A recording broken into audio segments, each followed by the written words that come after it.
Dapatkan rahmat dan keberkahan dari Allah Subhanahu wa taala. Amin. Amin. Ya rabbal alamin.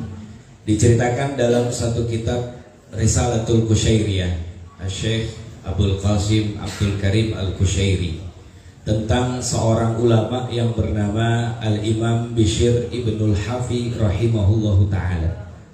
Al-Imam Bishr Ibnul Hafi, beliau tadinya adalah seorang yang biasa, orang yang sama seperti kita, tetapi derajat beliau diangkat oleh Allah Subhanahu wa taala dengan satu sebab yang mungkin sebab itu kita pandang remeh, kita pandang ringan, tapi ternyata besar di mata Allah Subhanahu wa taala. Apa sebabnya? Ketika beliau berjalan ke pasar, beliau menemukan sebuah kazidah seperti kertas fihi ismullah, tapi di dalamnya itu ada nama Allah. Lalu akhirnya beliau ambil kertas tersebut, beliau bersihkan, beliau simpan rapi di rumah atau ditaruh di lemari beliau. Dan pada malam harinya beliau bermimpi. Wanada munadin, seakan ada yang mengatakan, ya Bishr, tayyabta ismi la utayyibannaka asmad dunya wal akhirah. Engkau telah mensucikan namaku, sekarang namamu aku sucikan di dunia dan di akhirat. Setelah itu akhirnya beliau menjadi al-arif billah wasalik ilallah, menjadi orang yang dekat dengan Allah, bahkan termasuk wali min awliya'il ilm. Dan di dalam salah satu ceritanya juga dalam kitab tersebut, beliau pernah bermimpi berjumpa Nabi kita Muhammad sallallahu alaihi wasallam. Ini satu anugerah yang begitu besar, anugerah dalam hidup kita bisa bermimpi berjumpa dengan Rasulullah sallallahu alaihi wasallam. Untuk tahapan orang kayak kita sekarang ini sulit mencapainya, tapi kalau kaum sholihin, orang-orang terdahulu, masya Allah, jangankan manaman, ya modotan, dalam keadaan terjaga mereka bisa langsung berinteraksi dengan baginda Nabi besar Muhammad sallallahu alaihi wasallam. Dan siapapun orang yang pernah dianugerahi mimpi berjumpa dengan Nabi, yakinilah bahwa itu benar-benar Rasulullah. Karena ada dalam hadis dikatakan, man ra'ani fil manam faqad ra'ani haqqo. Siapa orang yang melihat aku dalam tidurnya, maksudnya bermimpi, maka dia benar-benar bermimpi berjumpa denganku. Fa inna syaitan la yatamassalu bi. Karena syaitan itu gak bisa menyerupai aku, kata Nabi. Mudah-mudahan ya, kita juga jangan pesimis dengan banyaknya dosa kita, tetap Allah beri anugerah mimpi berjumpa dengan Nabi Muhammad SAW. Amin ya rabbal alamin. Nah, dalam mimpinya ini ada sebuah dialog antara Rasulullah dengan Imam Bishr Ibnul Hafi rahimahullah ta'ala. Kata Rasulullah bertanya, ya Bishr, hal tadri lima rafa'akallahu min baini akranik. Wahai Bishr, apakah engkau tahu kenapa Allah mengangkat derajat engkau dibanding daripada akranik, teman-temanmu?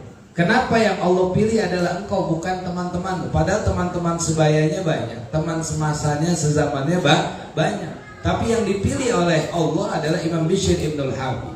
Dengan ta'zimnya, dengan hormatnya, Imam Bishr Ibnul Hafi mengatakan, aku tidak tahu ya Rasulullah. Nah, ternyata ada beberapa sebab kenapa Imam Bishr ini diangkat derajatnya oleh Allah. Langsung Nabi yang memberitahunya. Pertama adalah bittiba'ika li sunnati, karena engkau selalu mengikuti daripada sunnah-sunnahku.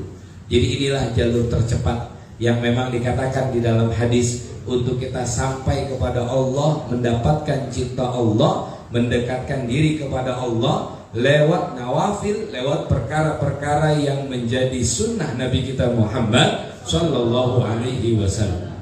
Makanya kita sebagai ahlus sunnah wal jamaah hendaknya memang benar-benar berpegang teguh dengan sunnah, bahkan mengamalkan sunnah, hidupkan sunnah di dalam kehidupan kita masing-masing. Yang pertama. Yang kedua, wa khidmatika lis-shalihin, karena khidmatmu kepada orang soleh. Babul khidmah ini luas. Orang kalau sudah memasuki babul khidmah, insya Allah berkhidmat dengan orang soleh sama halnya dengan berkhidmat dengan agama. Allah tidak akan menyia-nyiakan orang yang khidmat dengan agama. Lihat orang-orang yang berjuang dalam agama dengan keikhlasannya, pasti semua kebutuhan dunianya akan dipenuhi oleh Allah Subhanahu wa ta'ala. Berkhidmat dengan orang-orang soleh, karena pada dasarnya orang soleh ini adalah sebagai pengganti para nabi dan rasul.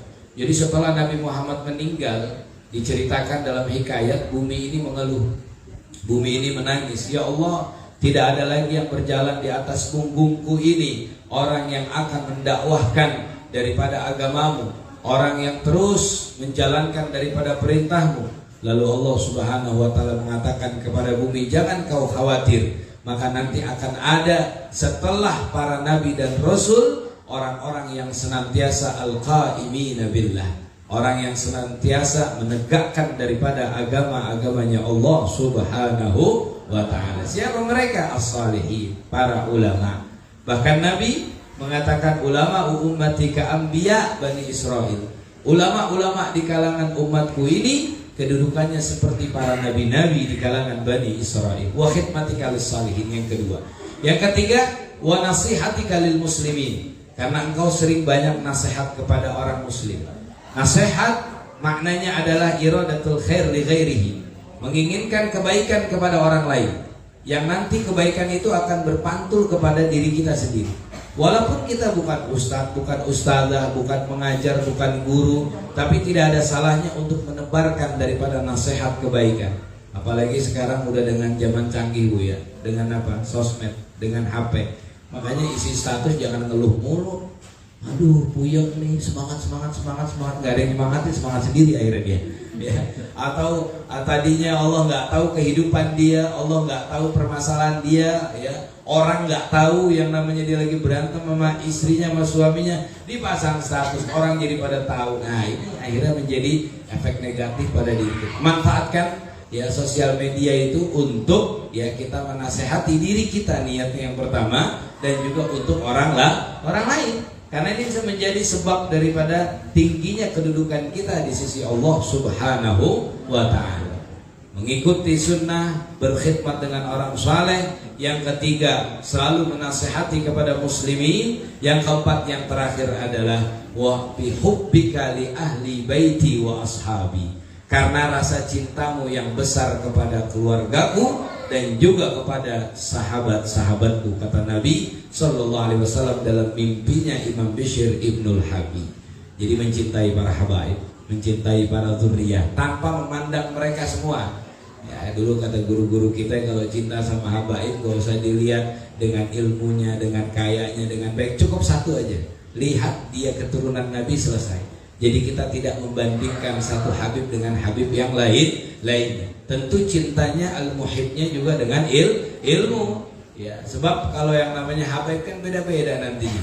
Ya, saya mah senangnya habibnya yang lembut-lembut aja, kagak suka yang keras-keras. Nah, jadi beda nih cintanya. Mau yang lembut, yang keras, yang apa, sama aja udah. Pokoknya keturunan Nabi kita yakini ya bahwa mereka itu adalah zuriyah. Ya, mereka adalah menjadi apa? Amanul ard. Ahlul baitul mustafa tuhurihum amanul ardi faddakiri fafham.